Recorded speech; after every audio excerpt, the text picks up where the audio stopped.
Most men live lives of quiet desperation. It's one of my favorite quotes ever because it's true.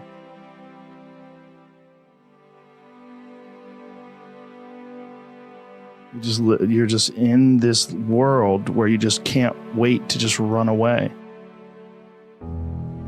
But I think one of the reasons why these people have this deep-seated anger and resentment is there's a bunch of people out there that have these lives that are deeply unsatisfying, because I think there are so many people that are working all day long doing something that is deeply unsatisfying and almost painful to them. Yeah, soul killing. Soul killing. They're stuck in traffic all day, and then they're stuck in a cubicle after that.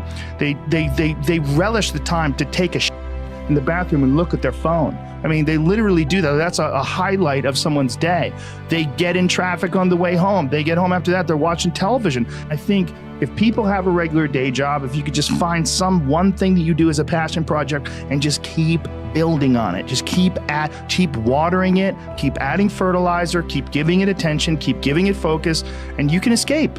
You can escape, and you can be self-serving. You could be okay. You're gonna be okay. Look, man, making furniture feels good. If you can do that, you could cut those corners perfectly and sand everything down nice and stain it, and then it's done and you get to satisfy, and you sell it to someone and that pays your bills.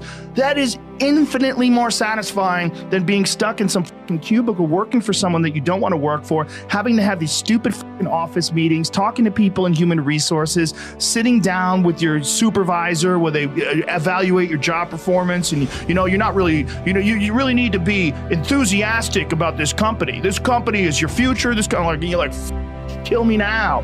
There's a lot of people out there that would way rather do something else, and I hope they understand that they can. And people that are trapped in bad situations, one of the problems is you feel like this is your future and you can't get out of that. There's no hope. There's no light at the end of the tunnel. There's no rainbow. And if you feel like that, that alone can be incredibly defining and limiting. But if you look at yourself objectively and say, okay, I'm in credit card debt, I'm working in a shitty job, I don't like what I'm doing, but I have some ideas. I need to feed those ideas. I need to feed them and water them, and I need to set aside a certain amount of time every day to just try to make those things happen. You can do that. Everyone has a different personality. They have different interests, different things that they would be really satisfied pursuing. That's not encouraged. What's encouraged is go find a job.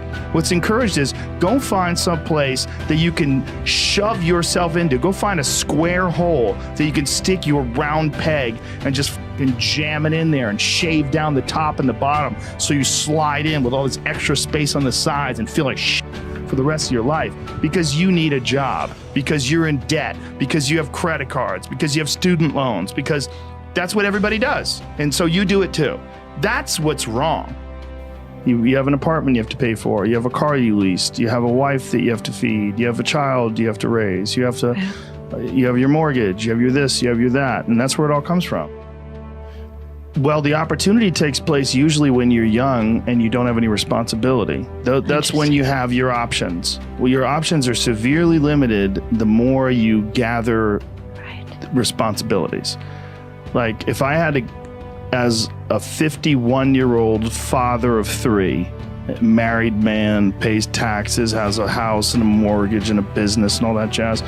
If I had to quit everything now and struggle the way I struggled as a stand-up comedian, it would never work. But the only way I could be this person now is if I took that chance when I was 21, when I was dead broke and had my cars repossessed and all that stuff. That's the only way you ever get where you want to go. You have to take a path that's dangerous, and most people want to take the safe path. And the safe path leaves you stuck in quiet desperation almost every time. It's hell. But can people just make that change? I mean, yes, look, you can, I believe they but can. you have to plan it out. The way you can change is you have to put aside enough money to give yourself a window. And then you have to have a plan, and you have to spend all your waking hours outside of whatever job you do planning your escape. And you have to come to the realization very clearly that you f***ed up and you got yourself stuck. So whatever you're doing, you have to do it like your life depends on it. If you're going to try to be an author and you're working 8 hours a day plus commuting plus family responsibilities or whatever else you have, whatever time that you have to attack like you're trying to save the world. You're trying to save your life. You don't want to drown. That 1.5 hours a day that you have to write, God damn, you better be caffeinated and motivated. You got to go. You got to get after it. And you got to have discipline. Most people don't have those things. Most people don't understand what it's like to really go for something. And to know that the consequences of not doing that are horrific. There are so many people that would be so much happier making $27,000 less a year, and the only thing they have to do is sell their current home where they only use 18% of the home anyway, and buy a home that has 2 less bedrooms so they don't have to have the job that is paying to maintain the lifestyle that they've propped up for themselves, and their life will be like disproportionately better. Because there's a lot more people living that than what you, like, as many entrepreneurs as they are that should be employees, there's way more people that basically build a life around how much they're earning, get to a place where they hate what they're doing to earn, have the opportunity to still do something that earns $20,000 less that they love, but they're golden handcuffed by worrying about what car they drive or where their house is because they actually care about other people's opinions, and nobody has the gear to take a step backwards.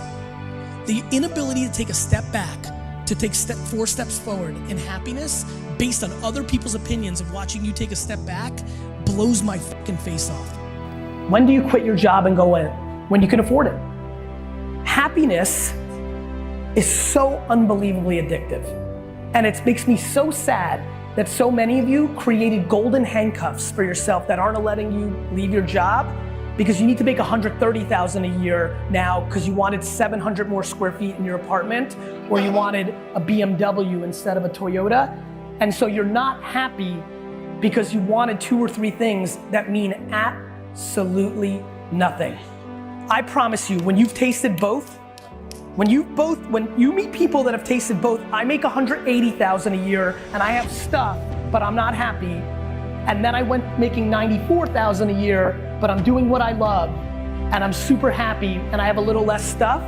It's not even close to a debate. So I implore all of you to really dig deep inside of yourselves and try to figure out why you need that stuff.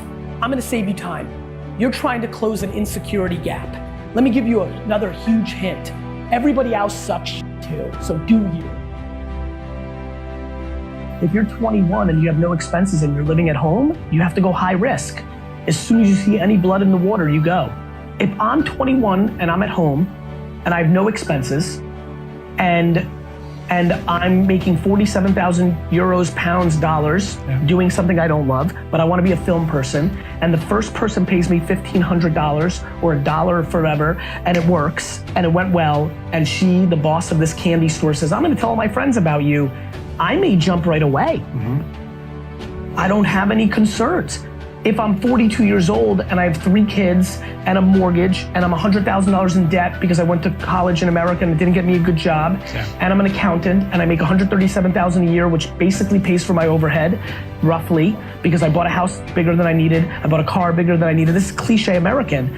And somebody pays me $1,500 and they're like, I'm gonna tell all my friends, I'm gonna give up Netflix and my video games and my weekends to eventually get that to 60 or 70 or 80 or 90,000 a year before I say, okay, now I'm at 90, 137. If I actually went all in, I can close the gap on that 57,000. Now I'm gonna make the jump because I have 3 kids on mortgage and debt. Yesterday, Aaron is 25 and single and living at home. Tomorrow, he meets Sheila, falls in love, and you know, a million things could happen. Sheila could be making $1 million a year. Different life. True. Sheila could be making no money, but he loves her so much and she wants to buy handbags every day, and now he has a bigger, financial problem. Sheila wants to be his partner. Sheila, he wants to buy handbags. It's not cliche, it's life. But you jump when you can afford to drown. You jump when you can afford to drown. What I mean by that is when you jump into the pool, you have to know that you've never swam before and you might drown. And you have to be able to do that when you can. And at 21 living at home, you can. Because you can go back and get a job, you have no overhead, right? But at 43 with 3 kids, you might not want to. And by the way, Or you might. You might have such a supportive spouse. Sheila, Aaron's the stay-home dad. Sheila's making the 147. Sheila talks to Aaron and says, Aaron, I'm gonna die if I don't jump. I'm 43, and if I don't jump now, I'm gonna be 62 and regret it my whole life. So I'm gonna jump, and if I fail and the economy collapses and I can't get a job, we may have to sell this home. We may have to move in with our parents in Florida. Yeah. But I have to do that and take the loss in front of everybody's eyes that we're losers and we f***ed up.